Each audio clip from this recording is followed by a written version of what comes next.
आपने कब करवाई थी ये रजिस्ट्री? 2022 में 23 में जी।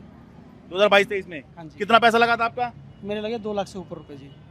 और मतलब ये करवाने के बाद आप क्या सोच रहे थे कि आपका पक्का काम हो गया हाँ है? जी, पक्का काम हो गया। उन्होंने किस आधार पे ये रजिस्ट्री किस आधार पे कैंसिल कर दी? पता नहीं जी, ये तो वही जाने किस आधार पे कर दी है। बाकी बस मुझे तो 15 दिन का नोटिस दे दिया गया, खाली कर दीजिए। अच्छा, क्या पैसा वापस दे रहे हैं? नहीं जी, पैसा वापस नहीं दे रहे। पैसा वापस नहीं दे रहे हैं? नहीं। आपको है? हाँ जी, क्या नाम है आपका? विनीत नाम है मेरा। आप कब से रह रहे हैं यहाँ पर?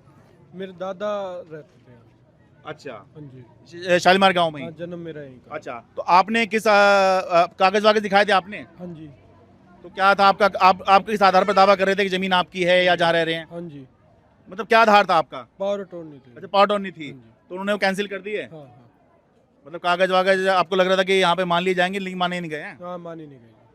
तो 15 दिन का नोटिस दिया है, हाँ, 15 दिन का नोटिस दिया। तो अब कहीं और जाएंगे, क्या करेंगे, क्या सोच रहे हैं? वो तो अभी देखा जाएगा, अभी तो कुछ समझ में ही नहीं आ रहा क्या करें। इतनी क्या जल्दी पड़ी है इनको हाँ। यहाँ पर ये मकान तोड़ने के लिए? कुछ ना कुछ इसमें भ्रष्टाचार जरूर है, हाँ। जो ये जल्दी से जल्दी मकान तोड़ना चाहते हैं। लेकिन यहाँ पर ये देखा जा रहा है, जब से मुख्यमंत्री बनी है तब से उनके विधानसभा में ही बहुत ज्यादा दहशत है। यहाँ के लोग रात रात भर सो नहीं पा रहे हैं। दिल्ली में हमारी स्वास्थ्य व्यवस्थाएं अच्छी नहीं है, दिल्ली में हमारे स्कूल्स अच्छे नहीं है। जब से ये भाजपा की सरकार आई है, ये गाली देते थे केजरीवाल को, लेकिन आज भाजपा की सरकार में हम ये कह सकते हैं कि सबसे भ्रष्टतम सरकार अब तक हमने देखी है 1 साल के अंदर अंदर। केजरीवाल सरकार ने यहाँ लोगों को बचाने का काम किया, बसाने का काम किया। पता नहीं किस चीज की भूख है इस सरकार को कि ये गरीबों के घरौंदे तोड़ करके जो है ना अपने मकान बचाना चाहती है। ये सरकार का बहुत ही भयानक चेहरा हम लोगों को देखने को मिल रहा है। और आज सब लोग इकट्ठे हुए हैं, गांव के लोग। अगर सरकार ये अपने आदेश वापस नहीं लेती है तो हम अंत तक लड़ेंगे या मरेंगे। हम बैठ गए हैं, दोबारा से हमारा आंदोलन हमने तेज कर दिया। सरकार के एक बार कहने पर हम लोग शांत हो गए थे कि ये लोग हमारे लिए करेंगे, पर इन्होंने पीठ में छुरा घोंपने का काम किया हम लोगों के। हम फिर सरकार को अल्टीमेटम देते हैं, चेतावनी देते हैं कि ऐसे हम अपने मकान नहीं टूटने देंगे। आप हमें या तो मार दीजिए, जो वहां पर इजराइल में बमबारी हो रही है ना, एक बम आप हमारे गांव पे फेंक दीजिए और हम सबको मार दीजिए और ले लीजिएगा फिर हमारे घर। आप तो वहाँ पे भी मिली थी जी मुझे, जब कागज दिखाने गई थी। जी, हाँ, क्या नाम मुझे आपका? मेरा नाम वर्षा। तो कागज अभी नोटिस तो नहीं आया आपको? अभी तो नहीं आया, जब इनको आएगा तो मेरे भी आ गया। ये अच्छा। कोई बात है, जब इनके घर पे आएगा तो मेरे घर पे आएगा, मेरा भी आ गया। अच्छा तो और क्या, और जो वो लड़का बोल रहा वही बातें है। अच्छा।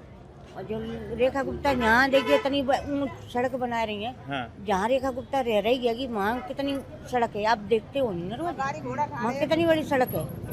तो उनको नहीं दिखता कि ये रोड ज्यादा चौड़ी है, कि हमारे जो रह रहे हैं वहाँ ज्यादा चौड़ी है, ये नहीं दिखता।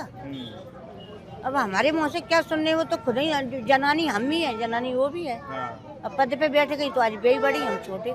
हमें बोल तो रही वही बात है, अब बे आज कुर्सी पे बैठ गई हैं तो उनकी चल रही, हम तो कीड़े हो गए।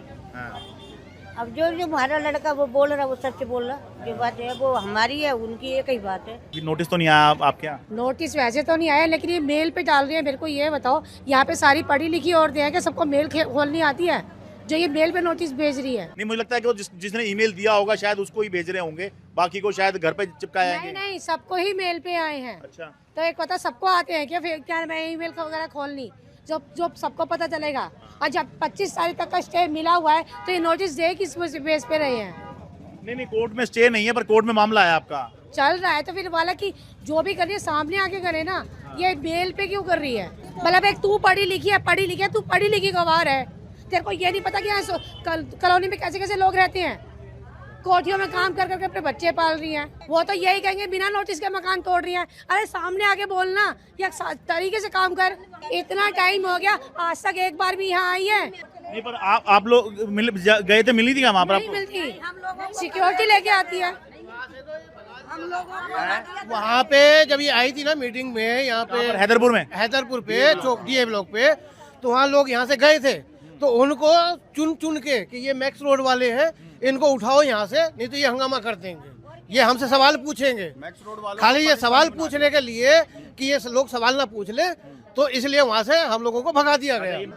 भगा दिया, पाकिस्तानी समझ के भगा रहे हैं कि ये आतंकवादी है। यहाँ ये ऐसे भगाया हम लोगों को जैसे हम पाकिस्तानी अब बांग्लादेशी हैं। हमारे पास में यहाँ रहने का पासपोर्ट नहीं है, हमारे यहाँ पर आधार कार्ड नहीं है। अरे इसी गांव के मैक्स रोड का क्या मतलब होता? हम इस गांव के बाशिंदे हैं, हम इस गांव में रह रहे 50 साल से। हमारी ये माता जी को प्रॉमिस किया उस दिन सीएम साहिबा ने, अरे माताजी डरो मत, कोई मकान नहीं टूट रहे आपके, और आज देखो नोटिस लगवा दिए 4 दिन बाद ही। ये गुंडागर्दी है, तानाशाही चल रही है इन लोगों पर ये फोर्स भी लगाएंगे। और आज हम अगर हक की बात रख रहे हैं ना अपनी, तो आप देखिएगा दिल्ली पुलिस से अगर हमें ये उठवाना ले तो आज ये भी आप देखिएगा, ये दिल्ली पुलिस को गुंडों की तरह इस्तेमाल करने वाली सरकार है। इनके जो हस्बैंड है वो यहाँ के मुख्यमंत्री हैं, लेकिन 5 साल के बाद आपको भी पूछने वाला कोई होगा नहीं।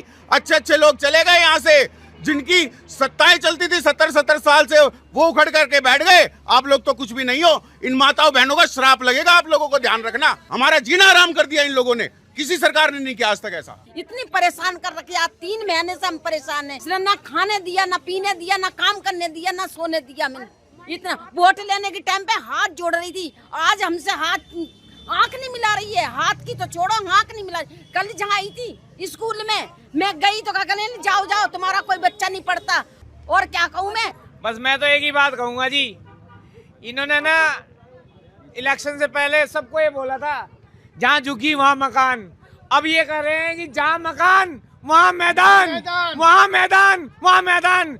इंसान नहीं रहेगा, बस सिर्फ मैदान ही मैदान रहेगा और घास फूस और बस जंगल हो जाएगा सारा। एक तो चलाई थी मोदी ने प्रधानमंत्री आवास योजना, और रेखा गुप्ता ने चलाई है प्रधानमंत्री उजाड़ योजना। ये उजाड़ रही है पूरे गांव को, पूरे गांव को उजाड़ रही है। जो रेखा गुप्ता आई थी यहाँ पे हैदरपुर, कब?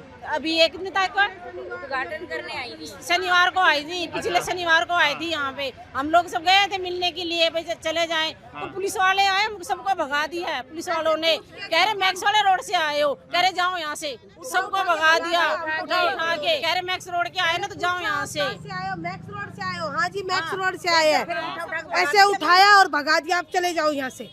अच्छा। हम लोगों को, हम इतने सारे लोग थे, सिर्फ ये निवेदन करने गए थे कि हमें रहने दो, हमें यहाँ बसने दो। बहुत चौड़ा रोड है, रोड की कोई दिक्कत नहीं है, आप हमें मत उजाड़ो। हमने कल आपको वोट दी थी, हमें मत उजाड़ो। लेकिन उन्होंने सुनने की क्या, बस ऐसे पूछ के किधर से आए हो? मैक्स रोड से। हाँ जी, मैक्स रोड से आए, क्यों झूठ बोलेंगे? आप जाओ यहाँ से। हमें भगाया गया वहाँ से, हमारी बात सुननी तो दूर, हमें वहाँ पे खड़े होने भी नहीं दिया। हमने क्या पूरा कराया था जो हमने सब आमा तभी हाथ पकड़ पकड़ कर ठा रहे हैं। हम तेरे घर गए, गाड़ी भर के गए, वहाँ भी परले वाला ने हमारे हथा में खोस लिए मैक, वहाँ भी हमारी बात नहीं होने दी। आपने बुलाए, हम गए, वहाँ भी हमारी बेइज्जती करके हम दबा दिए। यहाँ गए हम हैदरपुर, उस दिन भी हम पहचान करके और हमारे लोग लगाई सब दबाए हैं। ऐसा क्या गलती कर रखी है हम लोगों ने? हम ये राह चलता आदमी भी खड़ा होकर देख लिया कर है। जब रेखा गुप्ता तू बेटा हमारा वोट मांगने आई थी, हमने तो हाथ पकड़ कर नहीं दबाई, आज तो हमारे बंदा ने हाथ पकड़ पकड़ दबा रही है। इसका आखिरी बार और पहली बार है, अब जी कभी आ नहीं सकती। और मैं जिंदा रहूंगी जिसको वोट तो कभी ना दूं, मरते मर जाऊं इसको ना दूं, चाहे जितने जो मेरे पैरों में गिर जाए। इसने मेरा खून पी रखा है और कुछ नहीं। अब तब मेरा इतनी गुस्सा चढ़ रही है, नोटिस पर नोटिस भेज रही है। मैंने मोबाइल चलाना आता है, तू आ और बोल घर घर बोल, जैसा वोट लिए थे ना ऐसे घर बोल। हाँ ऐसा बोल, तब मालूम पड़ेगी कि कैसा होता है गरीब का रहना और कैसा होता है। तुझे तो बाहर भी रोटी मिलती है और अंदर भी मिलती है, तू अंदर भी हो जाएगी तब भी अच्छी रोटी मिलेगी। हमको तो कमाना और खाना, कुआं खोदना और खाना है।